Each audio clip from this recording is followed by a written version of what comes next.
अस्सलाम वालेकुम वरहमतुल्लाहि वबरकातुहू। This is sir Naseem Zulfiqar. और आज के इस लेक्चर में सेकंड इंग्लिश में जो न्यू बुक आई है उसके तमाम जो एमसीक्यूज़ हैं उसको इस वीडियो में तमाम कंप्लीट बुक के एमसीक्यूज़ यहाँ पर जो है वो मैं आपको सॉल्व करवाने जा रहा हूँ।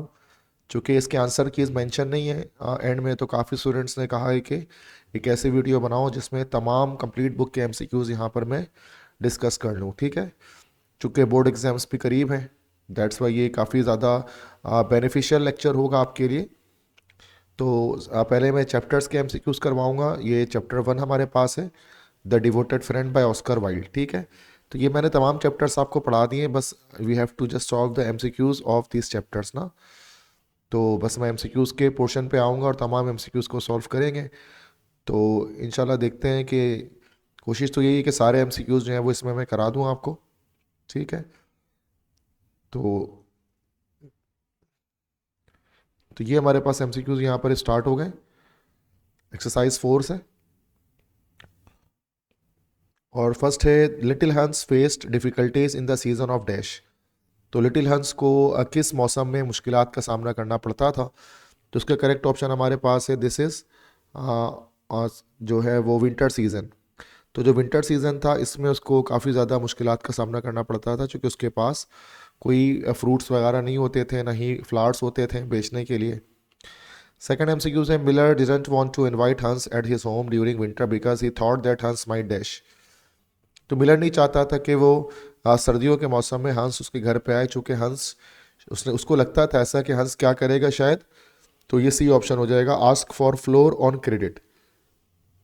उसको लगता था कि शायद ये उधार पर जो है वो फ्लोर या आटा मांग लेगा, इसकी वजह से वो नहीं चाहता था कि वो उसके घर पर आए। थर्ड है millers wife was dash. Miller की बीवी कैसी थी? तो वो थी अ वेरी काइंड लेडी नहीं, क्रिटिकल ऑफ हर हस्बैंड नहीं, सेल्फिश लाइक हस्बैंड। ये सी ऑप्शन है कि वो अपने हस्बैंड की तरह ही कैसी थी, वो एक सेल्फिश थी, अपने हस्बैंड की तरह ही वो जो है वो सेल्फिश थी, या अपने हस्बैंड की तरह वो खुद गर्ज थी। ठीक है, तो इसका हो जाएगा हमारे पास सेल्फिश लाइक हर हस्बैंड। ठीक है,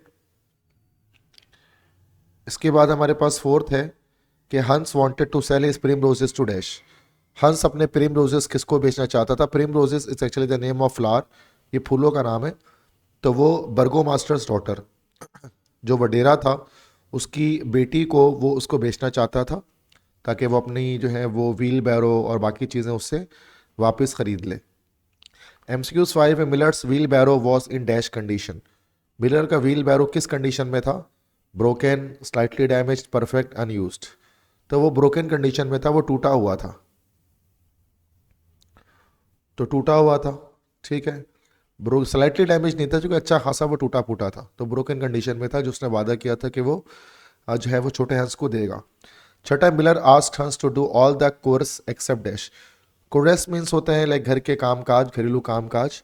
तो मिलर ने हंस से तमाम काम करने को कहा सवाई इस काम के। कैरी सेक ऑफ फ्लोर, तो वो तो उसने कहा था कि लेकर जाओ मेरे लिए सेक ऑफ फ्लोर को, मार्केट में बेच दो।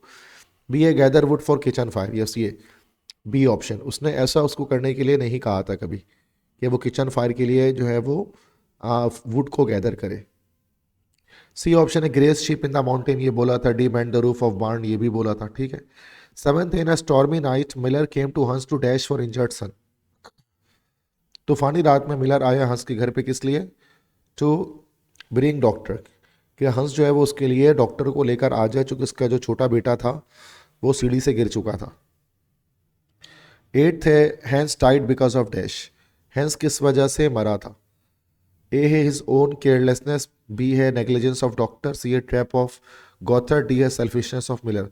तो मिलर के सेल्फिशनेस की वजह से उसकी जो है वो जान गई थी, क्योंकि मिलर खुद जाने के बजाय उसने हंस को भेजा था कि वो डॉक्टर को लेकर आए, तभी वो एक गड्ढे में गिर गया और उसके मर गया। Ninth, which of the statement is true?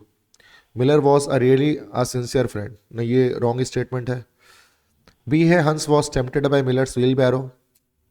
सी है Miller exploited Hans for his own selfish motive, yes. तो मिलर ने जो है वो क्या किया? इस्तेहसाल किया, एक्सप्लॉयट किया हंस का अपने खुद की खुदगर्जी के लिए, अपने खुद के सेल्फिशनेस की वजह से उसने जो है वो छोटे हंस को उसने उसको एक्सप्लॉइट किया, उसने उसकी हक तलफी की, देखा जाए तो। 10th है the moral of the story is dash. Moral क्या है डिवोटेड फ्रेंड इस स्टोरी का? ए है one should sacrifice one's life for friends. B है one sided friendship is damaging. Yes, यही है कि एक साइडेड जो दोस्ती होती है वो हमेशा नुकसान करती है। जैसे कि मिलर और हंस की जो दोस्ती थी वो वन साइडेड थी, तो इससे हमेशा नुकसान होता है। तो ये 10 MCQs बेटा थे ये चैप्टर 1 के। इसके बाद हम चैप्टर 2 में आते हैं। चैप्टर 2 जो हमारे पास है, आई थिंक ये अभी स्टार्ट नहीं हुआ।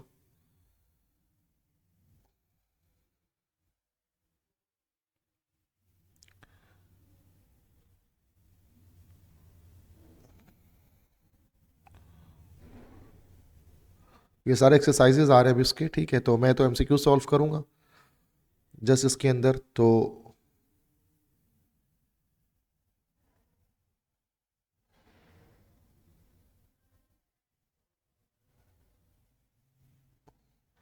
यस, ये हमारे पास चैप्टर 2 स्टार्ट होने वाला है। तो ये हमारे पास चैप्टर 2 हमारे पास यूनिट 2 है चैप्टर्स का I have a dream by junior Martin Luther King. तो ये उसके लेक्चर मैंने अपलोड किए हुए हैं, ठीक है। बस इसके MCQs को हमें देखना है। तो अगर आपको लेक्चर देखना है तो आप उसको जो है वो नॉर्मली डायरेक्ट भी देख सकते हैं, ठीक है। तो ये हमारे पास MCQs आ गए। फर्स्ट MCQs है in the speech junior Martin Luther King describes an ideal future for his children as dash. तो अपने स्पीच में जूनियर मार्टिन लूथर किंग ने डिस्क्राइब किया था एक आइडियल फ्यूचर का अपने बच्चों के लिए किस तरह से। As land of wealth, free from judgement, no discrimination, without obstacle. तो इसका सी ऑप्शन हो जाएगा, नो डिस्क्रिमिनेशन। वो चाहता था कि उसके जो है वो वाइट और ब्लैक पीपल के बीच में कोई डिस्क्रिमिनेशन ना हो, ठीक है। कोई इम्तियाज़ ना हो, कोई नस्ली इम्तियाज़, कोई फ़र्क ना हो। सेकंड है dash is junior Martin Luther Kings vision in his dream. Junior Martin Luther King ने जो ख्वाब देखा था, जो उसका उनके में किंग का क्या विजन था कि ए है इकोनॉमिक हार्डशिप, बी है justice for all. Yes, B option यहाँ पर हो जाएगा, चूंकि वो चाहता था इंसाफ सबके लिए हो, कि जो वाइट अमेरिकन के को जो हकूक मिल रहे हैं वो ब्लैक अमेरिकन को भी मिले। थर्ड है where did Martin Luther King deliver the I have a dream speech. तो उसने बी ऑप्शन हो जाएगा लिंकन मेमोरियल। लिंकन मेमोरियल पर उसने जो है वो ये स्पीच को जो है वो डिलीवर किया था। तो लिंकन मेमोरियल जो हमारे पास कहाँ पर मौजूद है, वॉशिंगटन DC में। तो वॉशिंगटन DC में ये हमारे पास है लिंकन मेमोरियल, वहाँ पर उसने ये स्पीच डिलीवर किया था, फेमस। फोर्थ है when was the I have a dream speech delivered. तो ये कब डिलीवर किया गया इसको? तो सी ऑप्शन हो जाएगा उसका, अगस्त 28, 1963 को ये स्पीच डिलीवर किया गया। फिफ्थ है the phrase let freedom ring symbolises dash. ये जो फ्रेज है लेट फ्रीडम रिंग, इसकी क्या मतलब है? तो इसका मतलब हमारे पास है बी, इक्वलिटी फॉर ऑल, कि हर इंसान की जो है वो बराबरी हासिल है, हर इंसान बराबर है, चाहे वो ब्लैक हो चाहे वाइट हो। सिक्स है what is Kings stance on violence. तो किंग का स्टैंस क्या था वायलेंस पर, ये कत्ल गारत के लिए किंग क्या उसका क्या स्टैंस था? तो उसके स्टैंस ये था कि रिजेक्ट्स वायलेंस। वो वायलेंस को रिजेक्ट करता था और कहता था कि हम जो तहरीक चलाएंगे वो उसमें वायलेंस नहीं होगी। सेवंथ है what does table of brotherhood means. Table of brotherhood का मतलब क्या है? इसका मतलब है बी ऑप्शन, सोशल हार्मनी, कि हम आहंगी मौजूद होगी समाजी तौर पर, तमाम वाइट और ब्लैक अमेरिकन जो है वो इक्वल होंगे। Eighth what is the overall tone of the speech. Overall tone क्या है स्पीच का? Hopeless and bitter, A option तो नहीं हो सकता। बी ऑप्शन है एंग्री एंड वॉलेंट, ये भी नहीं है। सी ऑप्शन करेक्ट है, होपफुल एंड डिटरमिन्ड। ये इसका हमारे पास हो जाएगा कि जो मार्टिन लूथर किंग है काफ़ी होपफुल हैं और काफ़ी डिटरमिन्ड है इस चीज़ के हवाले से कि चीज़ें सब कुछ बेहतर हो जाएंगी, अच्छी हो जाएंगी। Ninth the main theme of the speech is dash. Main theme क्या है स्पीच का? इसका भी ऑप्शन करेक्ट है, demand for racial equality and justice. कि वो एक मुतालबा करते हैं और वो क्या डिमांड कर रहे हैं कि रेशियल इक्वलिटी, मतलब कि जो नस्ली तौर पर बराबरी होनी चाहिए, और जस्टिस और इंसाफ होना चाहिए हर किसी के साथ अमेरिका के अंदर। तो ये हमारे पास आई थिंक सिर्फ इसके अंदर हमारे पास 9th MCQs हैं। तो ये हमारे पास हो गया। अब हम आते हैं नेक्स्ट चैप्टर की तरफ बढ़ते हैं, ठीक है। उसके बाद बेटा हमारे पास थर्ड चैप्टर हमारे पास है this is conquest of happiness bye Bertrand Russell. तो ये इसके भी लेक्चर मैंने अपलोड कर दिए हैं, ठीक है। तो ओवरऑल बुक मैंने अपलोड की हुई है, इसकी पूरी कंप्लीट एक्सप्लेनेशन। तो इसके बाद फिर हम इसके जो है वो एमसीक्यूज की तरफ आएंगे। फर्स्ट एमसीक्यूज है, according to passage many scientist are among the happiest people because dash. तो इस चैप्टर के मुताबिक ज़्यादातर साइंटिस्ट सबसे खुशहाल लोग होते हैं, इसकी रीज़न क्या है? तो इसका ऑप्शन हो जाएगा सी हमारे पास, कि they find deep satisfaction in meaningful work. क्योंकि वो जो काम करते हैं, जो बामकसद काम, बामायने काम जो वो करते हैं, उनको उससे गहरी तसल्ली मिलती है, जिसकी वजह से वो हमेशा खुश रहते हैं। सेकंड है, the main reason the man who wrote about rose blight was happy because he dash. Rose blight एक बीमारी का नाम है जो इस चैप्टर में डिस्कस किया गया है। तो एक शख्स था जिसने रोज ब्लाइट के ऊपर एक किताब लिखी थी, वो खुश क्यों था? तो इसमें आंसर हमारे पास हो जाएगा सी, कि found meaningful meaning in practising his specialised skill. उसने देखा कि जिस चीज़ में उसको स्किल महारत हासिल है, उसने जो है वो उसको प्रैक्टिस किया, जिससे उसको खुशी मिली। थर्ड है, what does the passage suggest about recognition and fame in relation to happiness. कि पैसेज जो है वो रिकॉग्निशन और फेम, मतलब मशहूरियत के बारे में, पहचान के बारे में क्या बताता है कि इसका खुशी से क्या ताल्लुक है? तो इसका डी ऑप्शन हो गया कि happiness can exist without them. कि जो हमारी खुशियाँ हैं वो पहचान और मशहूरियत के बिना भी हम खुश रह सकते हैं। ज़रूरी नहीं है कि आपको दुनिया जानती हो तो ही आप खुश रहें, तो आप गुमनाम होकर भी खुश रह सकते हैं। Fourth is the equality in work that contributes more to happiness and skill alone is dash. तो महारत के अलावा, हुनर के अलावा क्या चीज़ जो है वो खुशी लेकर आती है? तो इसका ऑप्शन हो जाएगा सी, कंस्ट्रक्टिवनेस। जो तामीरी सलाहियतें होती है कि इंसान की, वो भी उसके लिए खुशी लेकर आती हैं। Fifth, dash is likely to cure the habit of hatred. कह रहे कि भाई जो हैबिट ऑफ हेट्रेड है, या जो नफ़रत की आदत है, वो किस तरह से ख़त्म हो सकती है? तो ये बी ऑप्शन है, कंस्ट्रक्टिव वर्क। जब आप किसी तरह से एक तख्लीकी काम आप करते हैं किसी इंसान के लिए, तो आपके अंदर दिल में हमदर्दी का जज्बा पैदा होता है और आपकी नफ़रत दूसरों के लिए कम होती है दिल में। सिक्स्थ है, common mistake adults make about hobbies is dash. Hobbies के बारे में, मशागिल के बारे में कॉमन मिस्टेक क्या लोग करते हैं? तो इसका सी ऑप्शन हो जाएगा, assuming hobbies are childish and beneath adulthood. मतलब लोग अक्सर ये एज्यूम कर लेते हैं कि जो मशागिल होते हैं वो वो बच्चों जैसे होते हैं, वो बच्चों के ही हॉबीज़ होते हैं, बड़े लोग हॉबीज़ नहीं रख सकते, और ये बलूगत के हिसाब से नहीं है।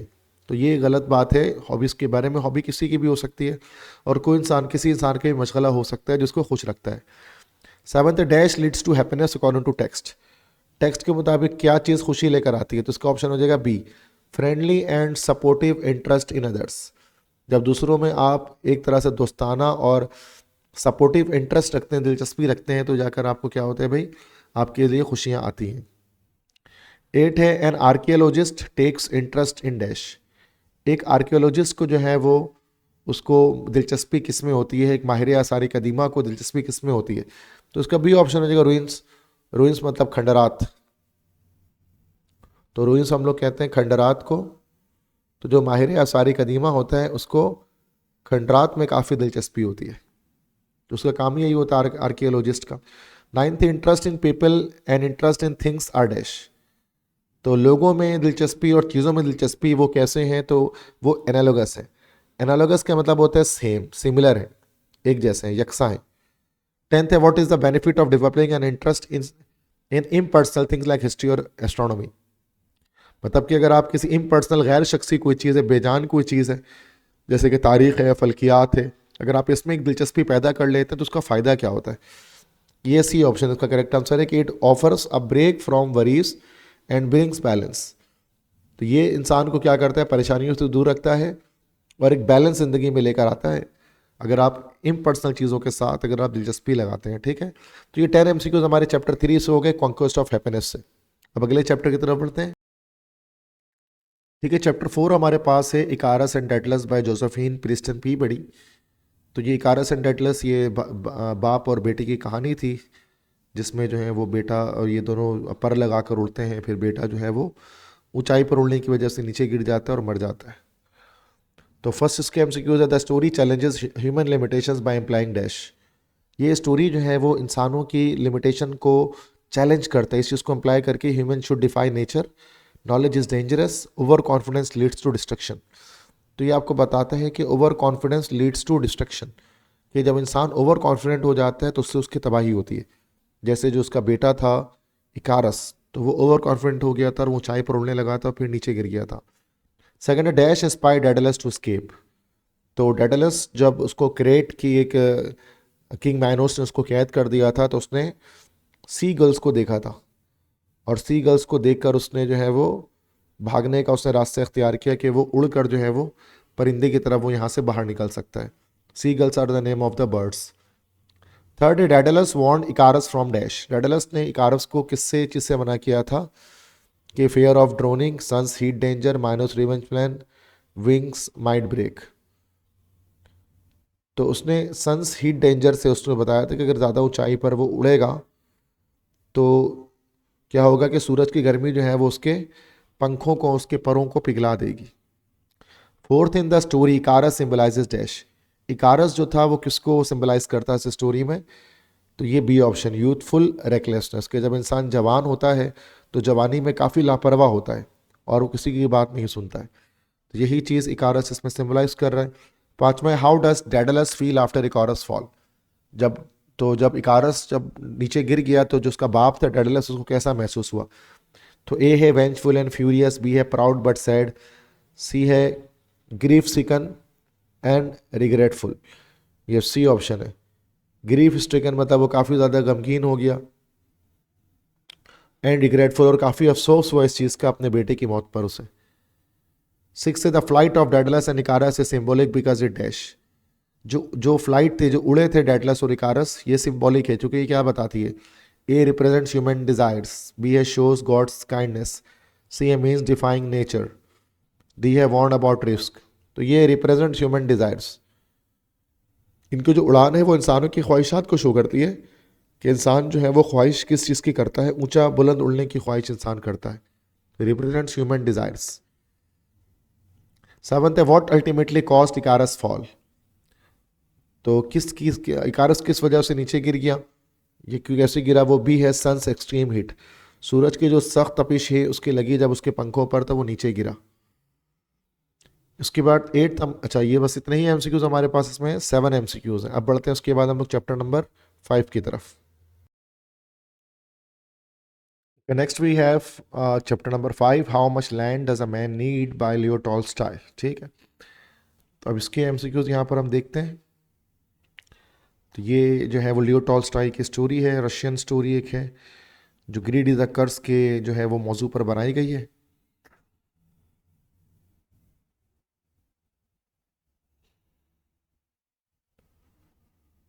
तो इसमें फर्स्ट एमसीक्यूज है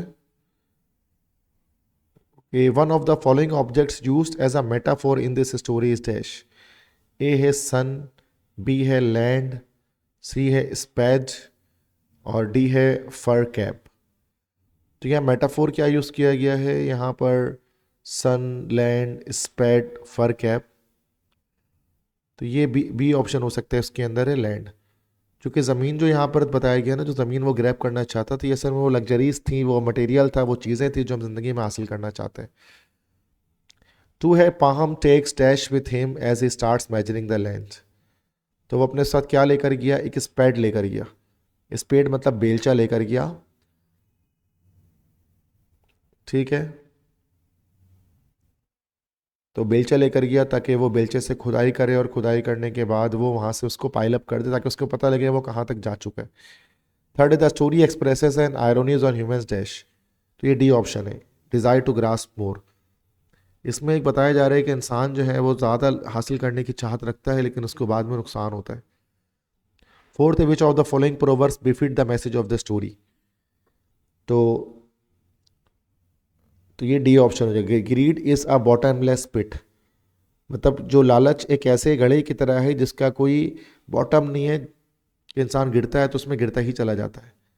फिफ्थ है which of the following characteristics are found in Pahom. Pahom के अंदर कौन सी खसूसियात थी?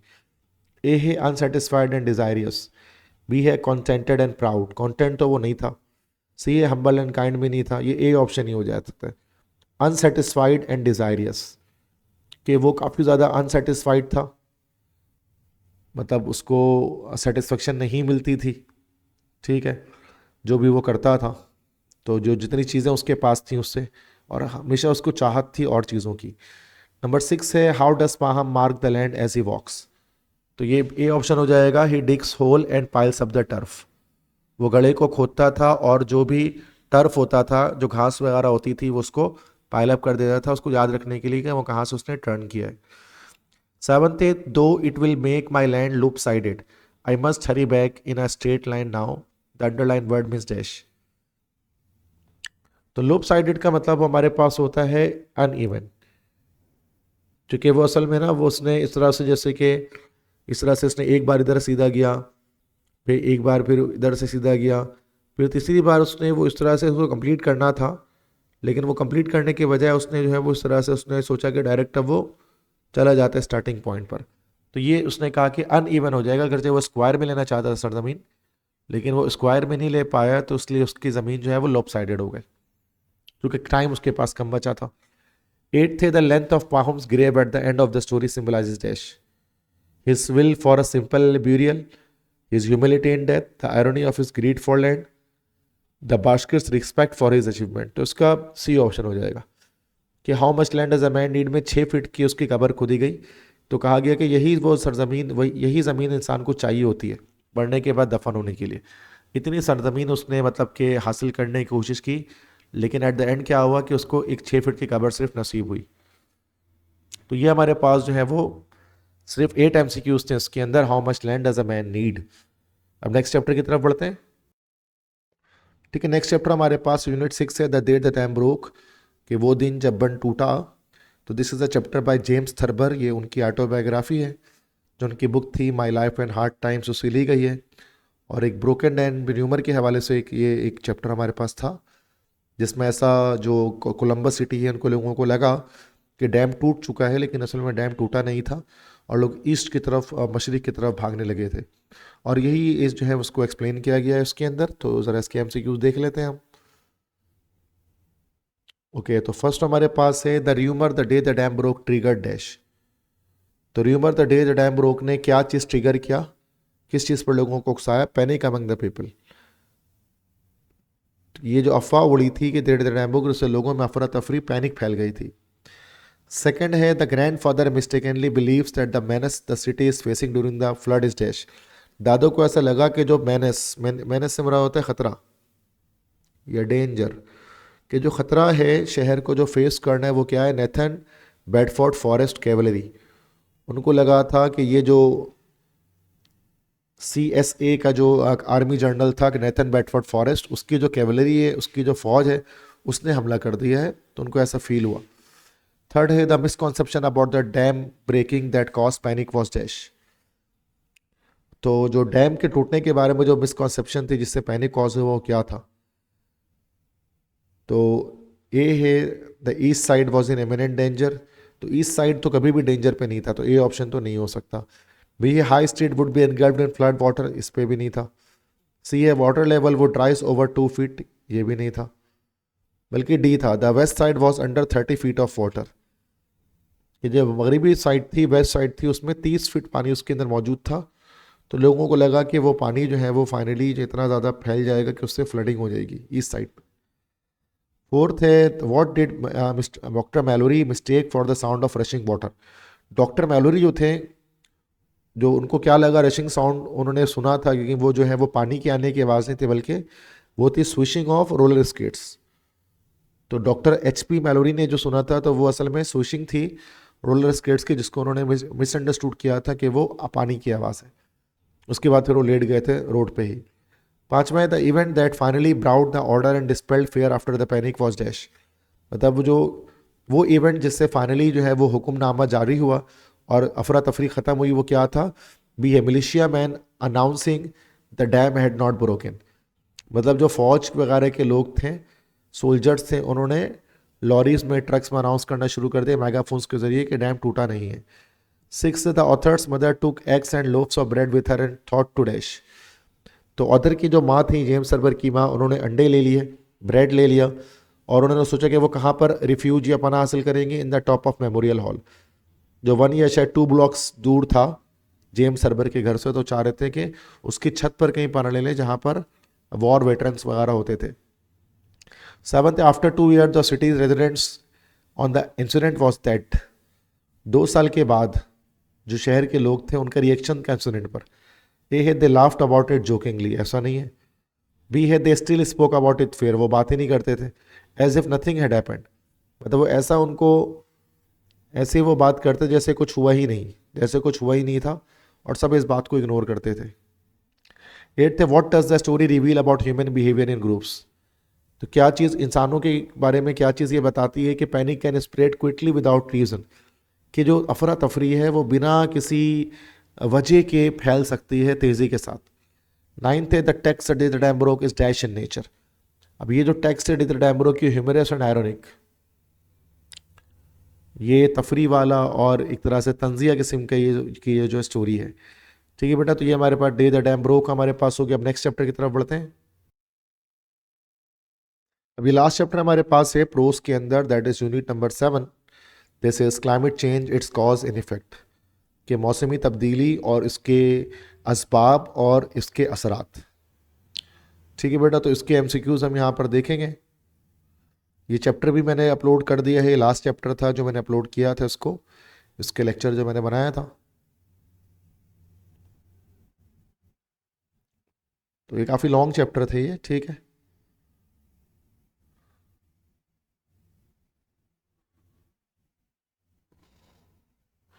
ओके, अब यहाँ पर आ जाते हैं इसके एमसीक्यूज पर। फर्स्ट एमसीक्यूज है what is the primary cause of the recent changes in earth climate pattern, कि जो अर्थ की क्लाइमेट पैटर्न है उसमें तब्दीली की सबसे बड़ी वजह क्या थे। तो इसका बी ऑप्शन हो जाएगा, human activities such as fossil fuel use and deforestation, कि इंसानी सरगर्मियाँ, जैसे कि इंसान फॉसिल फ्यूल इस्तेमाल करता है, पेट्रोलियम प्रोडक्ट्स वगैरह, और डिफॉरेस्टेशन जो हो रही है, मीन्स के जंगलात की कटाई, इसकी वजह से काफ़ी ज़्यादा जो है वो अर्थ के एनवायरनमेंट में चेंजिंग आई है। सेकंड है विच green house gas is over 25 times more potent then CO2 in trapping heat, कौन सी ग्रीन हाउस गैस 25 गुना ज़्यादा ताकत रखती है हीट को ट्रैप करने में CO2 से। तो इसका ऑप्शन हो जाएगा B, methane gas, CH4 gas. Third है which sector is identified as one of the largest contributor to global greenhouse gas emission, सबसे ज़्यादा ग्रीन हाउस गैस एमिशन किस में होती है, कौन सा सेक्टर में होती है, मैन्युफैक्चरिंग एंड इंडस्ट्री, जो इंडस्ट्रियल लेवल पर इंडस्ट्रीज जो लगी हैं सबसे ज़्यादा ग्रीन हाउस गैसेस को वही एमिट करती हैं। फोर्थ है what major environmental issue results from deforestation, कौन सा बहुत बड़ा इन्वायरमेंटल इशू जो है वो डिफॉरेस्टेशन की वजह से होता है, जंगलात की कटाई की वजह से होता है। इसका सी ऑप्शन करेक्ट होगा, increase in atmospheric carbon dioxide, atmosphere में कार्बन डाइऑक्साइड गैस की इमिशन इसकी वजह से बढ़ती है।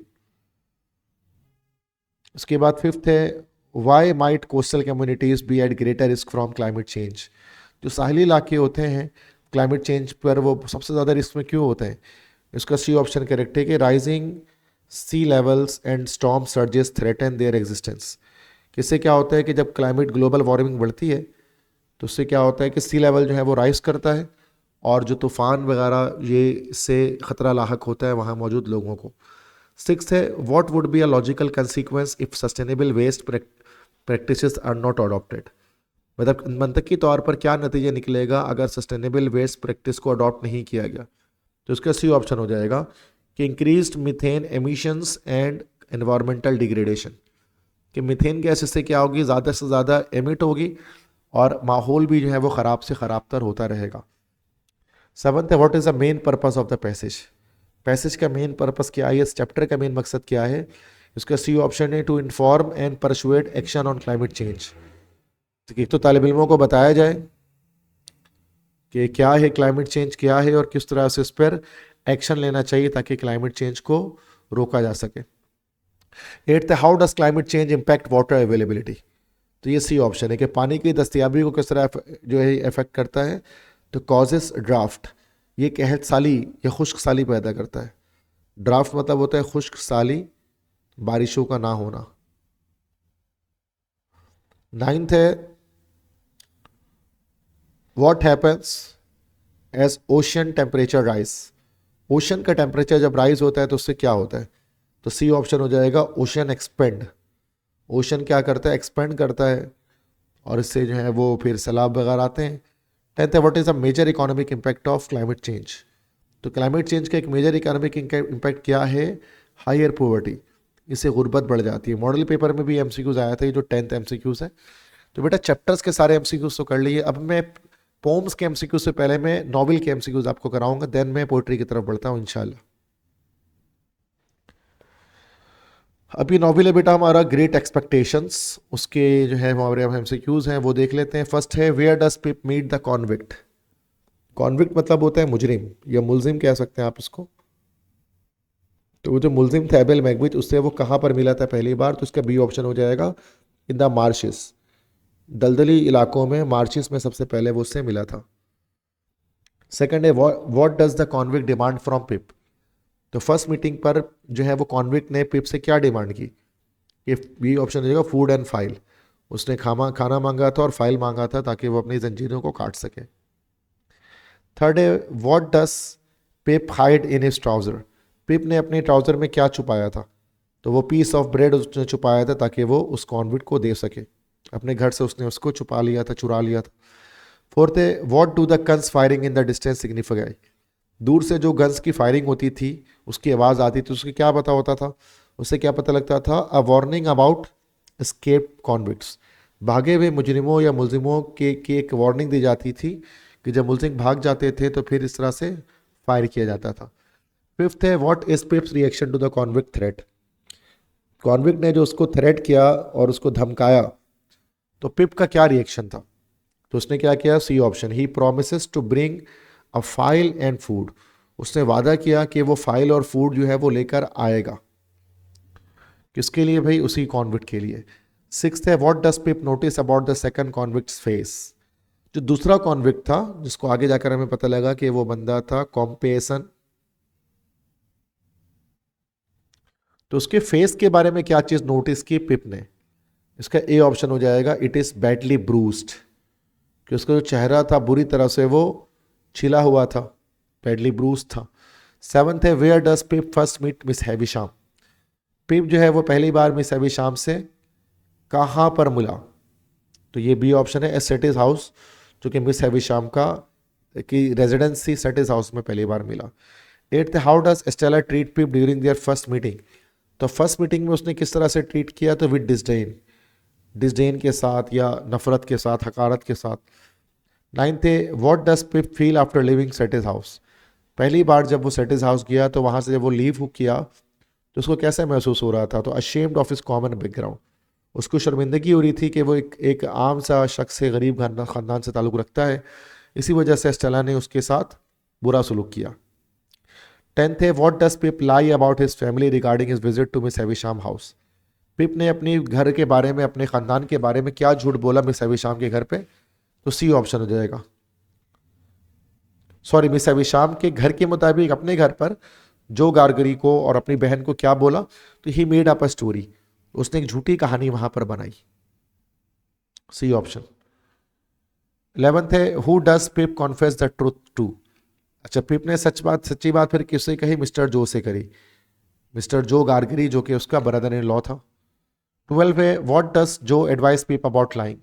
जो ने पिप को झूठ बोलने के बारे में क्या बताया, तो इसने बताया कि lies would not make him less common. उसने यही कहा कि अगर तुम झूठ बोलोगे तो तुम उससे मशहूर या तुम उससे स्पेशली ख़ास नहीं बनोगे। झूठ बोलने वाला शख्स ख़ास नहीं होता, ठीक है। उसके बाद 13th एमसीक्यूज है who does pip fight eight miss Havisham house. कि मिस हैविशाम के घर पर जो है वो पिप जो है वो उसकी फाइटिंग किससे हुई थी, तो बी ऑप्शन है पेल येलो जेंटलमैन। तो जो हर्बर्ट, असल में हर्बर्ट पॉकेट था, उससे उसकी वहाँ पर फाइटिंग हुई थी। 14th एमसीक्यूज है what does the pale young gentleman do after the fight. Pale young gentleman ने फाइट के बाद जो है वो क्या किया, तो बी ऑप्शन है ही शेक्स पिप्स हैंड, उसने पिप के साथ जो है वो हाथ मिलाया। 15th है how does Pip feel about becoming a blacksmith. Pip जो है वो उसको ब्लैक स्मिथ बनने के बारे में, मतलब पिप जो है वो ब्लैक स्मिथ बनना नहीं चाहता था ना, तो उसको कैसा फील होता था ब्लैक स्मिथ बनने के बारे में, तो बी इज डिससेटिस्फाइड। वो इस बात से सेटिस्फाइड नहीं था कि वो एक ब्लैक स्मिथ बने, या एक ब्लैक स्मिथ मतलब लोहार, जैसे कि उसका ब्रदर इन लॉ था, 16th है, who inform pip that convicts had broken into his home. किसने पिप को इन्फॉर्म किया कि कॉन्विक्ट जो है वो उसके घर पे आ गए। तो मिस्टर पंबलचुक ने ये इन्फॉर्म किया था कि जो है वो कॉन्विक्ट या मुजरिम जो है वो उनके घर पर आ गए। 17th है, who informs Pip about his great expectation.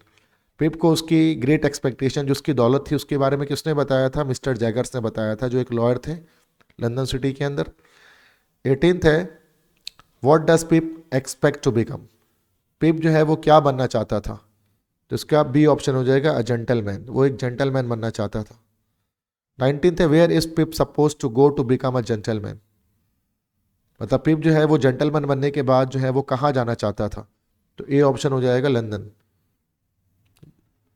या वो कहाँ गया था? तो वो लंदन गया था, उसको लंदन जाना था जेंटलमैन बनने के लिए। 20, हाउ डज जो रिएक्ट टू पिप्स न्यूज़। जो है वो पिप के न्यूज़ पर उसने कैसा रिएक्शन दिया?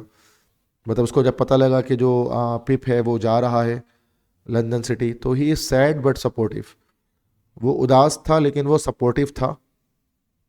21 है, who becomes पिप्स roommate in London. London के शहर में पिप का रूममेट जो है वो कौन बना? तो उसका बी ऑप्शन हो जाएगा, हर्बर्ट पॉकेट उसका रूममेट बना था, तो मिस्टर मैथ्यू पॉकेट का बेटा था।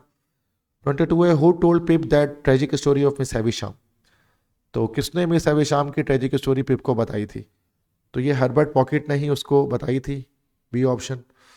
23 है, what does Herbert teach Pip. तो हर्बर्ट ने पिप को क्या पढ़ाया था? उसने उसको क्या सिखाया था कि how to behave like a gentleman, कि जेंटलमैन की तरफ कैसे बिहेव करना है उसको हर्बर्ट ने बताया था। 24 है, what do Pip and Herbert plan to do for Magwitch. Pip और हर्बर्ट ने कि मैगविच के लिए उसके क्या प्लान था उनका? तो हेल्प हिम एस्केप इंग्लैंड। वो उसकी मदद करना चाहते थे कि किसी तरह से वो इंग्लैंड से बाहर चला जाए। 25 है, what happens to Miss Havisham in last. Miss Havisham के साथ क्या हुआ कहानी के एंड में? तो she is burn in a fire, आग में जो है वो एक जल गई। 26 है, what lesson does Joe Gargery teach Pip throughout the novel. इस पूरे नॉवल में जो गार्गरी ने पिप को क्या सिखाया है? उसने सिखाया है कि A option, that being a gentleman is about character not money. कि एक इंसान जो जेंटलमैन बनता है तो वो अपने कैरेक्टर से बनता है, पैसे से नहीं बनता। 27 है, what does Estella reveal to Pip. Estella ने पिप को क्या रिवील किया, क्या एक उसने सच बताया? वो ए ऑप्शन है, शी इज़ मैरिंग बेंटले ड्रमल, कि वो जो है बेंटले ड्रमल से जो है वो शादी करने वाली है। 28 है, who helps pip with the escape plan. तो पिप की मदद किसने की एस्केप प्लान में? मतलब जो उसको भगाने के लिए जो एबल मैकविच था, तो हर्बर्ट एंड स्टार टॉप इन्होंने मदद की। ये दोनों ही जो है वो मिस्टर मैथ्यू पॉकेट के स्टूडेंट्स थे। 29 है, what happens during the escape attempt. Escape attempt के दौरान क्या हुआ? A option, Magwitch is captured. Magwitch को जो है वो वहाँ जो सोल्जर्स थे उन्होंने उसको कैप्चर कर लिया। 30 है, what does great expectation ultimately suggest about social class. Social class के बारे में ग्रेट एक्सपेक्टेशन आपको क्या बताती है? तो ये सी ऑप्शन बताती है, kindness and integrity matter more than class status. कि इंसान की रहमदिली और उसकी जो किरदार है वो किसी भी क्लास स्टेटस से ऊपर की चीज़ होती है।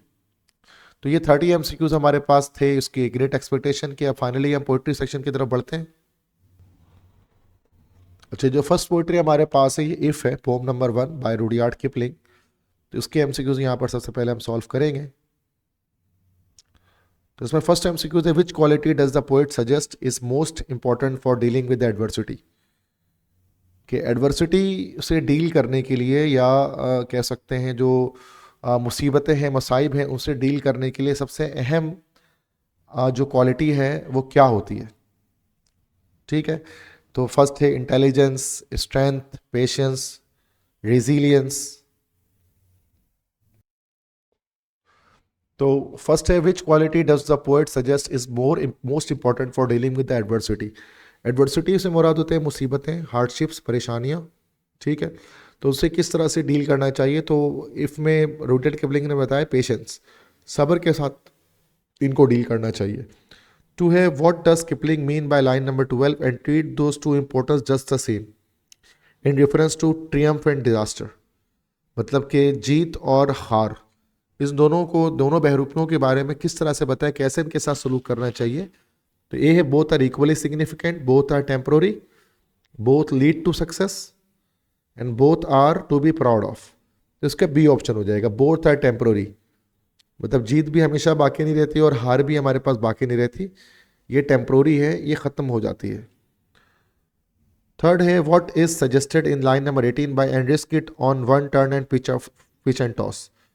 मतलब कि जो भी आपके पास स्मॉल डालो तो आप उसको रिस्क करें, रिस्क लेगा इंसान, वही इंसान कामयाब होगा। ए है रेकलेसनेस लीड्स टू विन, तो बी ऑप्शन हो जाएगा, life is about taking chances. जिंदगी में इंसान को चांसेस लेने चाहिए, तभी इंसान कामयाब होता है। इसके बाद fourth MCQ, the heart and nerve and sinew in line 21 most likely implies dash. A है इमोशनल फ्रेजिलिटी, फ्रेजिलिटी तो नाजुक होना किसी चीज़ का। बी है फिजिकल स्ट्रेंथ अलोन। सी है द कॉन्शियस इंड्योरेंस। डी है द बॉडी लिमिटेशंस। अभी लाइन नंबर 21 हम देखते हैं उसमें क्या है। Line 21, if you can force your heart and nerve and sinew to serve your turn long after they are gone, and so hold on when there is nothing in you except the will which says to them hold on। ये physical strength की बात यहाँ पर कर रहे हैं, B option में, heart and nerve and sinew। तो ये यस फिजिकल स्ट्रेंथ अलोन, ये बात करें कि इंसान की जब तक जो है वो फिजिकल स्ट्रेंथ होगी तो इंसान कुछ ना कुछ कर सकता है। फिफ्थ है the poem's message about self control and perseverance applies to personal growth as a dash. तो पोइट का मैसेज है सेल्फ कंट्रोल के बारे में और परसिवरेंस के बारे में, पर्सनल ग्रोथ के लिए वो क्या है, as it limits personal freedom, it suggest emotional responses as weakness, encourages study improvement, discourages seeking advice from others. As it, इसका तो पॉजिटिव आंसर होना चाहिए, तो सी ऑप्शन हो जाएगा, इट इंकरेजेस स्टडी इंप्रूवमेंट, इससे इंसान के अंदर स्लोली बेहतरी आती है। सिक्स्थ है the unforgiving minute in line 29 symbolizes dash. Unforgiving minute किसे कहते हैं, the rapid passage of time, a moment of opportunity, times cruel nature, moments of regret. मतलब जो ऐसा वक्त जो वापस नहीं आता, जो कभी माफ़ नहीं करता, तो मोमेंट्स ऑफ रिग्रेट तो नहीं है, मोमेंट ऑफ अपॉर्चुनिटी भी नहीं है। The rapid passage of time, times cruel nature, ये टाइम्स के क्रूल नेचर को साबित कर रहा है कि वक्त बहुत जालिम है और किसी के लिए वो नहीं रुकता। सी ऑप्शन होना चाहिए उसका। सेवंथ है one of the following is the central theme of the poem. A है the importance of winning at all cost. B है the power of self control and balance life. C है the significance of wealth and status. D है the inevitability of failure. तो B option हो जाएगा, the power of self control and balance life, जो इस नज़म में हमें सिखाया जा रहा है। एट्थ है what internal conflict is poem encouraging individuals to overcome. कौन सी अंदरूनी खलचफशार को इंकरेज करने कहा जा रहा है इंडिविजुअल्स को। Doubt versus confidence, failure versus pride, emotions versus logic, personal versus social responsibilities.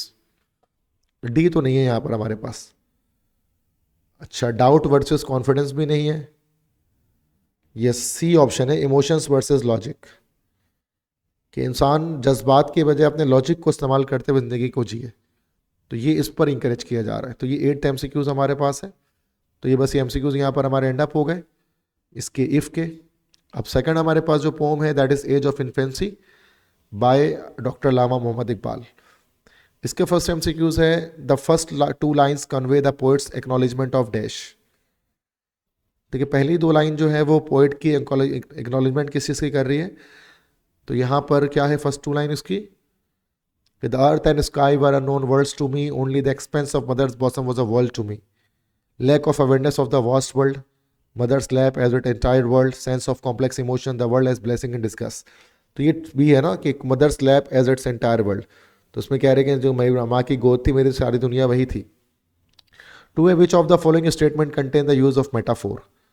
ए है mother's bosom was a world to me. Okay, speech was like a meaningless word to me.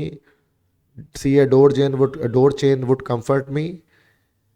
D है stared at the moon for long hours. Okay, इसमें एक metaphor जो है वो ए है कि माँ की जो गोद है उसको एक दुनिया से तशबीह दी जा रही है।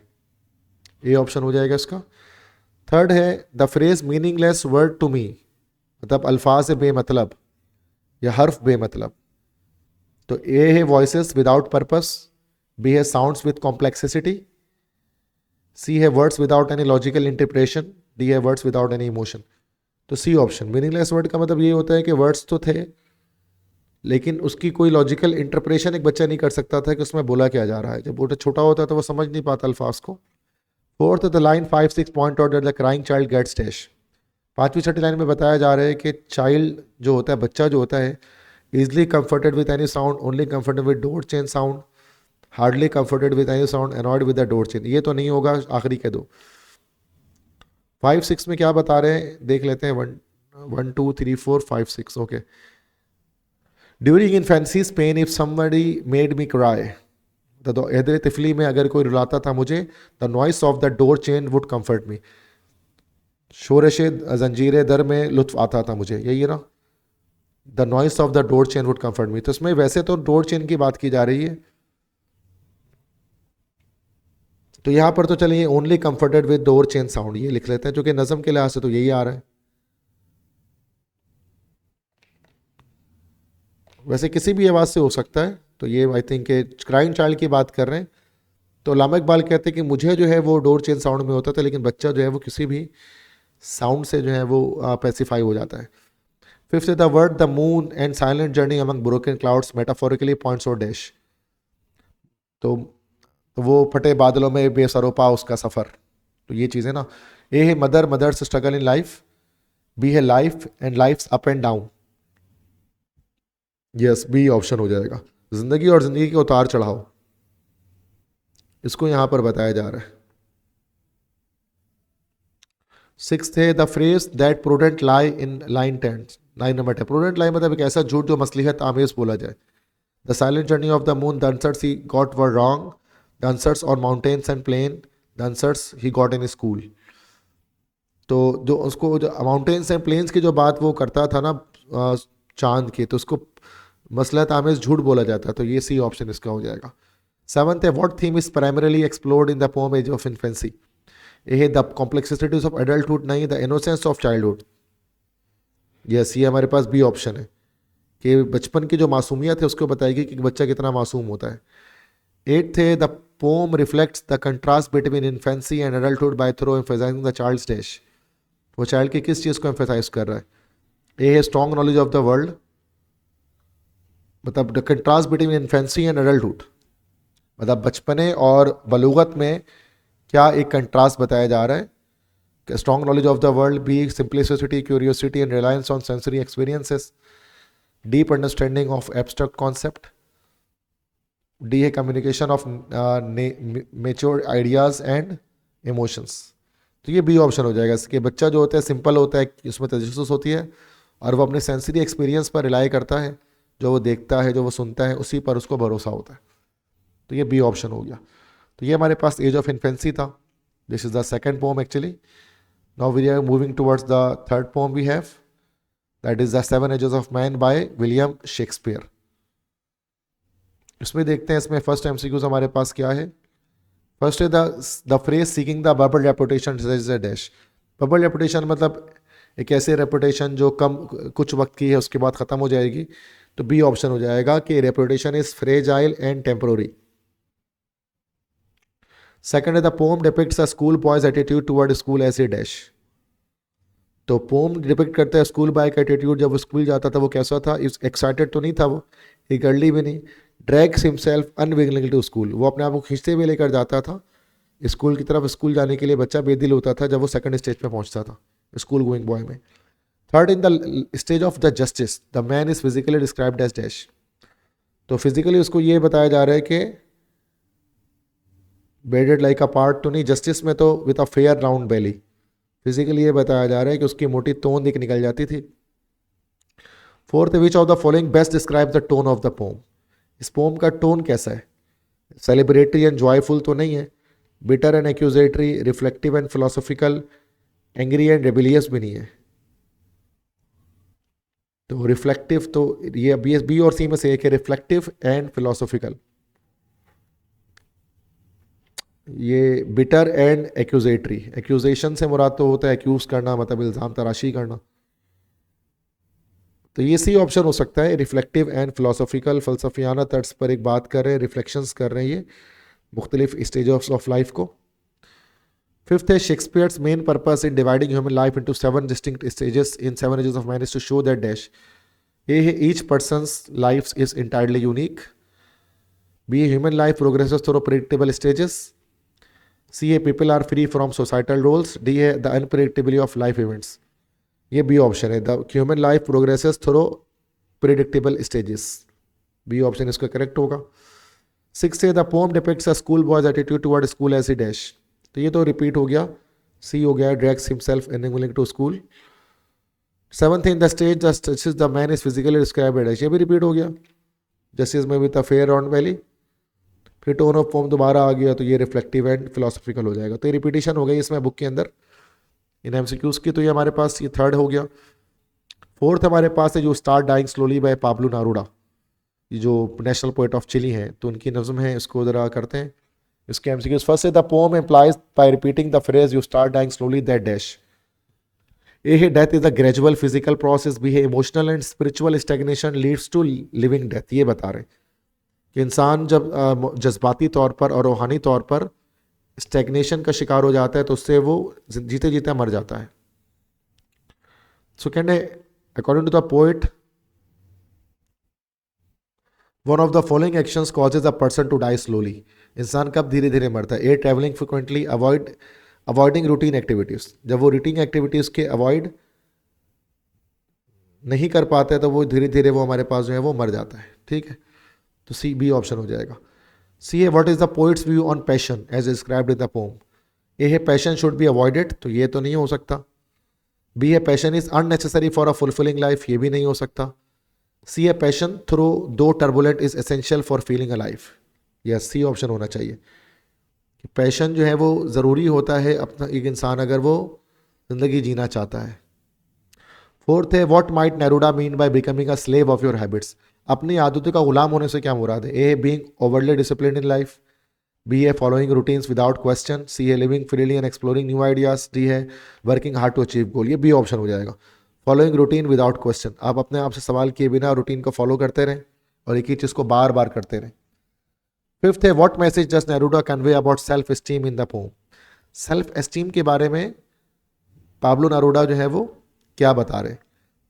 ए है self esteem is unimportant in living a full life, ये तो नहीं हो सकता बल्कि काफ़ी इंपॉर्टेंट है। बी है strong self esteem leads to personal stagnation, ये भी नहीं हो सकता। सी है low self esteem can contribute to emotional decay. D है self esteem only affects relationship not personal growth. तो सी ऑप्शन हो जाएगा कि low self esteem can contribute to emotional decay, कि लो सेल्फ स्टीम जो है वो उससे इमोशनल डिके होती है या जज्बाती तौर पे इंसान मरना शुरू हो जाता है। सिक्स्थ है the poet's list of things to avoid is meant to dash. ये जो पोइट ने जो लिस्ट ऑफ थिंग्स जो उसमें बताई हैं उससे जो अवॉइड करने के लिए उसका मतलब क्या है? ए है जज people who do them. B है encourage conformity. C inspire awareness and conscious living. तो ये अवेयरनेस दे रहे हैं कि किस तरह से इंसान कॉन्शियस लिविंग कर सकता है, तो बस एक बाखबर करे लोगों को। तो ये सिक्स सेवन्थ है which line best support the idea of emotional courage. A है when you kill your self esteem. B है if you avoid to feel passion. C है if you become a slave of your habits. D है when you do not let others help you. तो emotional courage तो ये नहीं है। C है if you become a slave of your habits. Which line best support the idea of emotional courage, emotion की बात करते हैं तो इमोशंस की बात यहाँ पर इसमें हम किस पैसेज में किस लाइन में कर रहे हैं उसको हमें चेक करना पड़ेगा।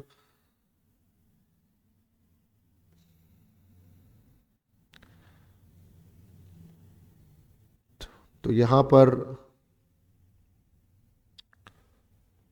सेल्फ स्टीम वाले लाइन हमें यहाँ पर बेहतर लग रही है। ठीक है, इसमें तो इमोशनल करेज के बाद तो when you kill your self esteem, इसका ए ऑप्शन हमारे पास करेक्ट हो जाएगा। ठीक है, तो ये हमारे पास इस नज़म के भी हमने एमसीक्यू सारे कंप्लीट कर लिए। तो then we are moving towards the next poem and next MCQ that is Ulysses by Lord Alfred Tennyson. और इसमें फर्स्ट हमारे पास है what does Ulysses imply about the nature of ageing in his speech to the mariners. तब के ageing के हवाले से या जो इंसान की जो उम्र गुजरते रहती है उसके बारे में यूलिसिस ये जो नज़म है ये क्या बता रही है मरीनर्स को कि ए है old age is a sign of weakness, B है old age grants wisdom and should be revered, C है ageing does not diminish the desire of for noble pursuits, या सी ऑप्शन हो जाएगा ageing doesn't diminish the desire for noble pursuit, कि ageing का मतलब ये नहीं होता कि हम जो है वो परशूट्स को अपने रोक दें। टू है how does Ulysses tone throughout the passage reflect his attitude towards fate, तो यूलिसिस का टोन जो है वो पैसेज के लिहाज से फेट के बारे में हमें क्या बता रहा है, तकदीर के बारे में। तो ए है defeated but calm, fearful and anxious, C hopeful and determined, content and reflective.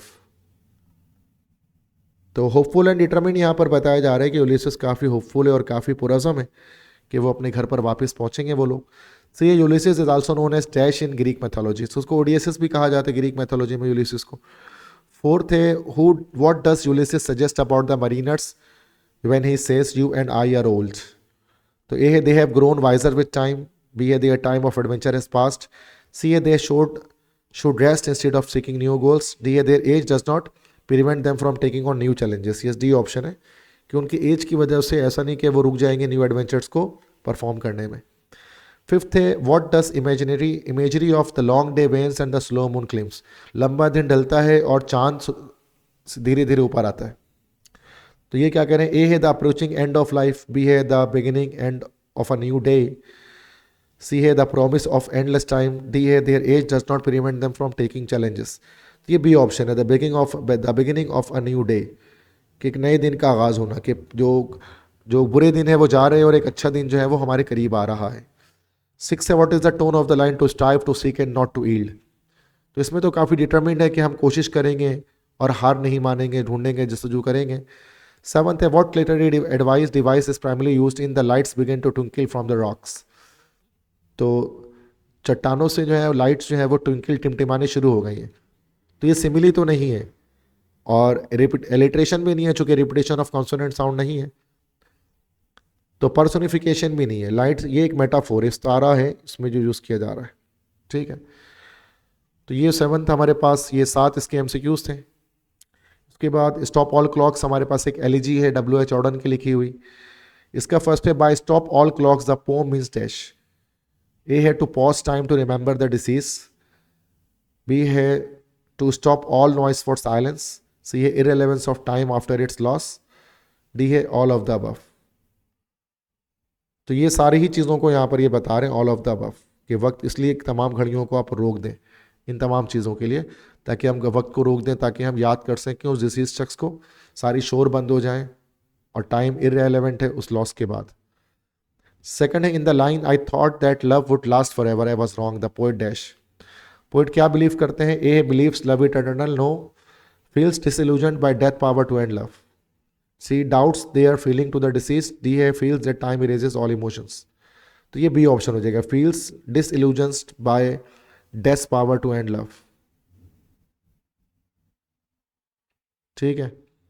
Third है the poet mentions action such as pack up the moon and dismantle the sun to dash, वो क्या बता रहे हैं कि चांद को बंद कर दो और सूरज को तोड़ दो।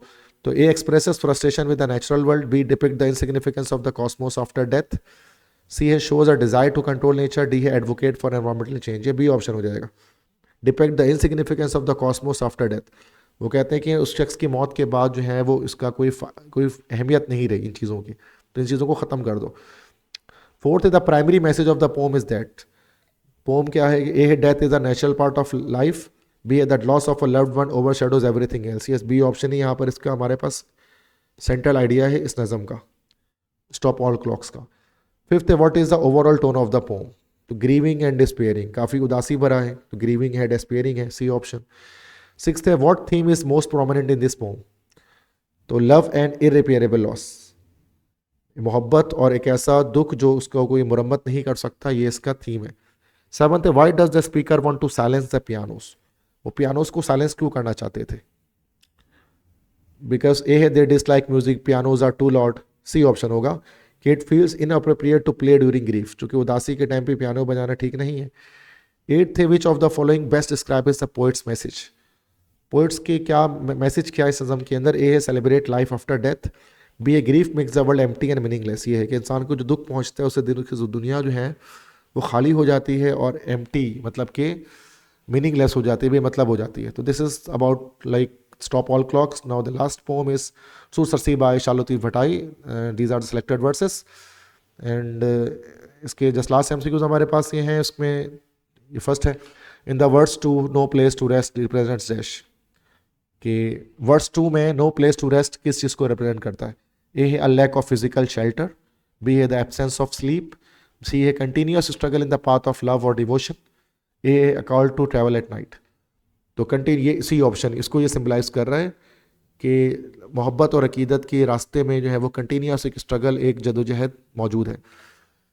इसलिए कोई वक्त ठहरने का कोई वक्त नहीं है, कोई जगह नहीं है. टू है the poetic device use in tears from my eyes fall like drops of rain in words 5 dash. कौन से पोएटिक डिवाइस है कि मेरी आंखों से आंसू के कतरे लाइक ड्रॉप्स. अच्छा, लाइक का वर्ड आ गया तो हमारे पास क्या हो गया? सिमिली हो गया ये, कि पानी के बारिश के कतरों की तरह गिरते हैं. थर्ड है in the words 4 about the desert blast the poet employs dash. Desert blast मतलब कि जो रेगिस्तान की गर्मी है. तो she enjoys desert life, the desert wind will guide her, forgetting the beloved could lead to destruction. D है desert mind bring blessing. D तो नहीं हो सकता, बी भी नहीं हो सकता, ए भी नहीं हो सकता. इसका सी है, forgetting the beloved could lead to destruction, कि अगर वो अपने महबूब को भुला देगी तो उससे उसकी तबाही आएगी. फोर्थ है which theme is most central in these verses. सबसे बड़ा थीम क्या है इसमें? C option, spiritual devotion and perseverance. ये इसका सबसे मेन थीम है कि रूहानी अकीदत का थीम इसमें दिया गया है. फिफ्थ है in verse 2 when the poet says march on there is no time to rest, the quality he emphasises is dash. कि चलते रहो, बढ़ते रहो, कोई वक्त नहीं है रुकने का या ठहरने का. ये क्या क्वालिटी बता रहे हैं? Anger, persistence, confusion, arrogance. Persistence की बात कर रहे हैं कि इंसान परसिस्टेंस के साथ जो है वो अपने गोल की तरफ बढ़ता रहे. सिक्स्थ है why does Shah Latif use fire and heat imagery repeatedly. तो वो आग और गरमाइश को वो ज़्यादातर ये क्यों इस्तेमाल कर अपनी शायरी में? ए है टू डिज़ायर समर वेदर, तो ये तो नहीं है. टी है to symbolise burning love and inner spiritual longing. Yes, B option हो सकता है कि बर्निंग लव के बारे में वो बता रहे, इनर स्पिरिचुअल लॉन्गिंग के बारे में वो बता रहे इस वर्ड को यूज़ करके. सेवंथ है what spiritual lesson can we learn from Sassui's unwavering journey. A है give up when things are difficult, A तो नहीं है. बी है real devotion means staying within comfort, ये भी नहीं हो सकता. C a true seekers embrace suffering for a higher goal, ये है कि हक की तलाश करने वाले जो हैं वो मुसीबत को झेलते हैं एक ऊंचे मकसद के लिए. एट्थ है कि forgetting the beloved is equated with death in the words 5, कि अपने महबूब को भूल जाना ऐसा ही है जैसे कि मौत.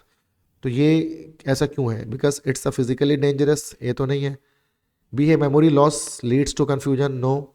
सी है spiritual disconnection is seen as soul death. Yes, जब रूहानी तौर पर इंसान का ताल्लुक मुनक़ता हो जाता है तो रूह की जो है वो मौत हो जाती है. तो ये इसमें है. तो this are the all the MCQs of secondary English which we have already discuss in this lecture. Okay, thank you so much. अल्लाह हाफिज़.